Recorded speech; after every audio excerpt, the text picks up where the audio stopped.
अस्सलाम वालेकुम जी। मैं यासिर चौधरी आज आपको एक खुशखबरी की बात सुनाने जा रहा हूँ।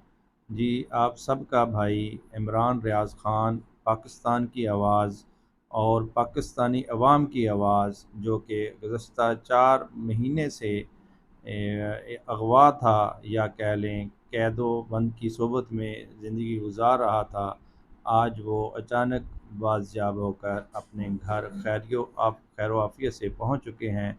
और तमाम अहल खाना को, इमरान रियाज़ के अहल खाना को, बच्चों को, सबको बहुत-बहुत मुबारक हो।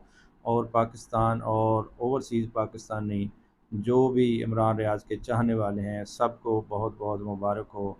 अल्लाह पाक उनको दोबारा क़ुव्वत ईमानी के साथ दोबारा पाकिस्तान की खातिर आवाज़ बुलंद करने की तौफ़ीक अता फ़रमाए।